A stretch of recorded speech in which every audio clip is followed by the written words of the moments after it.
Good evening, everyone. Happy Tuesday to everybody.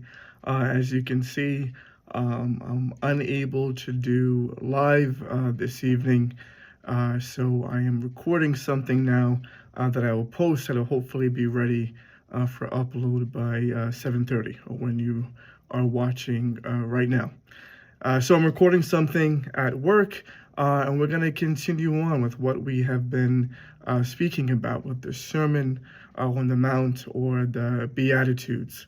Before I get started, as a reminder, this Thursday is our first core service, so everybody should come prepared to be able to minister, share from your heart, being led by the Spirit of God, and whatever way you choose, whether it's a testimony, a revelation, a word of encouragement for someone, a prayer for someone. Perhaps you have a song on your heart that you want to share, whatever it may be. We come to minister to the body, to bring encouragement, and of course to glorify God. So we can look forward to that for this Thursday. And then next Thursday, we will continue on our journey in our Bible study reviewing Romans. So this this Tuesday, today, we continue on and we're going to go to verse 9. So Matthew chapter 5 and verse 9. And we continue on with our journey here, and by next week, we'll be coming to a conclusion. Perhaps the following week, I'll do a quick review of each of the verses, that we've done so far. So let's look at Matthew chapter 5 and verse 9. And it says, "Blessed are the makers and maintainers of peace." This is the Amplified. "For they will be called the sons of God." And the King James says, "Blessed are the peacemakers, for they shall be called the children of God." Now I'm going to explain something that I know we all know. In this world that we live in, there's going to be conflict. There's going to be disagreement. There's going to be war. That's just a reality. There's many different beliefs. There's differences of opinion. There is hate. There's anger. There's all of these things in this world, even as believers, as Christians, even in our faith, there can be very, very strong disagreements. There can be things that put people against each other. But Jesus is expressing, blessed are the peacemakers. So if he's saying a peacemaker, Jesus is acknowledging there's going to be conflict. A peacemaker doesn't just sit idly by and watch things take place, but a peacemaker recognizes that there is conflict, there are disagreements, there are things that are going to pin people against each other.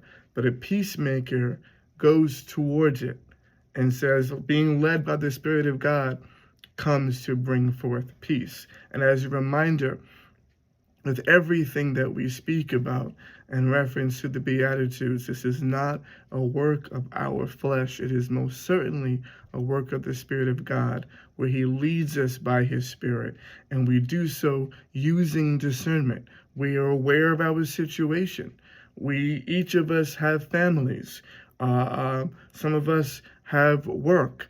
We're parents. Where we're in this world, we're around people all the time. And most certainly we know there are situations where peace is necessary. So as peacemakers, which we want to be, we are seeking the Lord, causing us to be discerning and to be aware. Can I bring peace in a situation where there is turmoil, where there is calamity, where there is discord, where there is disunity? It may be in your own home. It may be amongst friends of yours. It may be amongst colleagues. It may be amongst you and somebody else. Well, blessed are the peacemakers. And peacemakers are ones that keep the peace and also bring peace, right? So let's look at keeping the peace. How can we keep peace? Well, if I want to keep peace with you, Perhaps if I have something in my heart, an issue, an ought, something against you, first responsibility I have is to the Lord, is to seek God, Lord, that my heart would be pure before you. That was the scripture that we read previously, right? Last week that we reviewed. Blessed are the pure in heart. So, Lord, I come to you expressing my heart. Is there something within me against this person that shouldn't be there? Do I have a wrong heart, a wrong mind, a wrong thought? My first responsibility is to go to the Lord, allowing him to search me and examine me, because perhaps right there in that moment, in my time of prayer and communion with the Lord, I may recognize my thought, my heart is incorrect, right?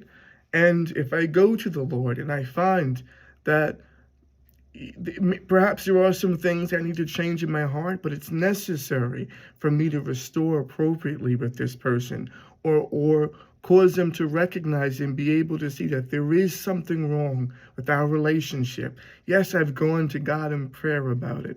I'm not holding anything bad against you, but in an effort to appropriately restore and to ensure that we don't get back to this place again, or even perhaps this person doesn't get to this place with someone else, I go to you with a heart of love in order to keep the peace. Not to let this thing just lie there and fester, right? Someone who wants to keep the peace says, no, I want to restore appropriately with my brother, with my sister. In a heart of love, I want to be able to do so. Again, for our relationship and for the relationship that person may have with other people. I want to keep the peace here. Someone who is a peacemaker perhaps may be going into a situation where there already is discord, where there already is disunity, and they're going there with the intent, Lord, lead me by your Spirit, prayerfully doing so with wisdom, that peace may come into a situation where there isn't currently peace. I wrote some things down that I want us to ask ourselves in reference to keeping the peace. Are you someone who is argumentative? Someone who enjoys a good fight or a debate? One who looks for ways to antagonize and to get under someone's skin? Oh, I'm just kidding. I'm just a jokester. Hey, I love to joke myself. I think it's good to have a good humor, to joke, to have fun. That there's nothing wrong with that.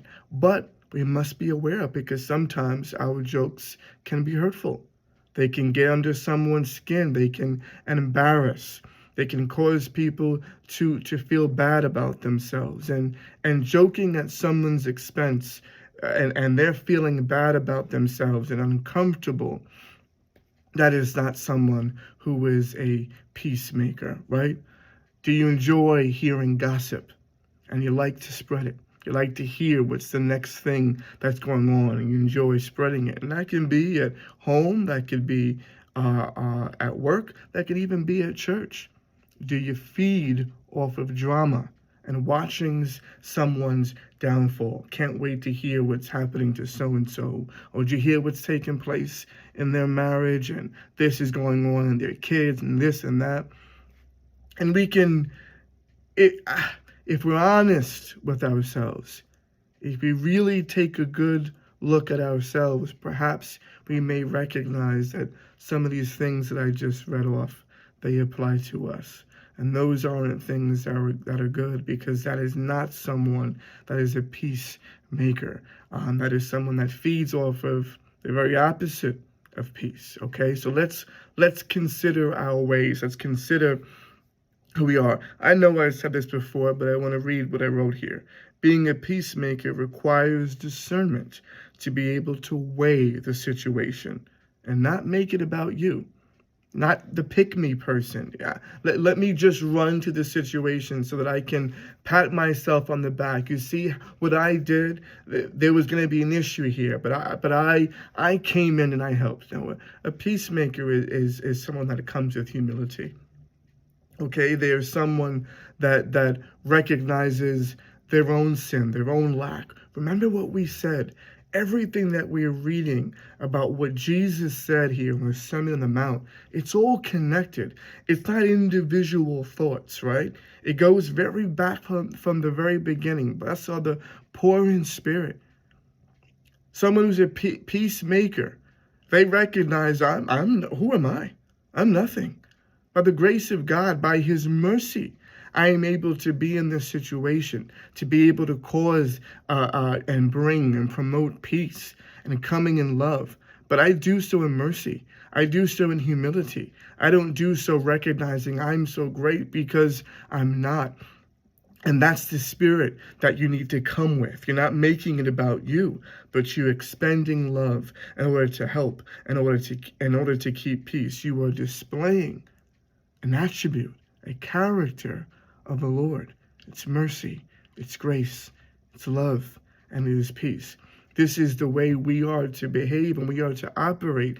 And this is what those that are around us should be able to see. Our friends, our colleagues, they should be able to see that we are ones that promote peace. What is one of the greatest ways that we are a peacemaker?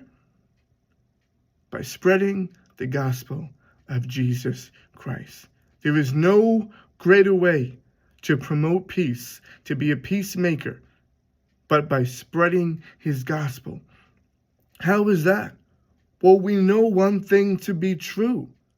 Without the gospel of Jesus Christ, without understanding the reconciliation of man and what the redemption that took place, without recognizing that, before that, we were enemies of God. So spreading the gospel of Jesus Christ causes us to be aware that now there is peace between man and God. By spreading that gospel, we make that very, very much aware. We make those that don't have that relationship, we make them aware. So being a peacemaker is spreading the gospel of Jesus Christ. So let's look at ourselves internally. Let's truly weigh our relationships. Let's weigh what's going on around us. Is there a situation now that you can help promote peace? Do you see discord? Do you see disunity? Do you see calamity? Do you see these things taking place around you? Being led by the Spirit of God with discernment and with wisdom, are you able to be a peacemaker? Are you in a situation right now, perhaps, where you have an ought with a brother or a sister? Remember the steps. First, examine your own heart. Go to the Lord prayerfully. And to promote peace, then go to your brother. Then go to your sister. Restore. These are not acts of our flesh, because our flesh wants to do the very opposite. I'm not getting involved in that. That's awkward. I'm not touching that. I'm not getting involved with that. That's what our flesh would want to say. But being led by his Spirit, must be led by his Spirit. Can you bring forth peace in a situation where the very opposite is taking place? Well, I pray this ministered to you all this evening. Look forward to seeing everybody on Thursday as we have our first core service. Love you all. Have a great night.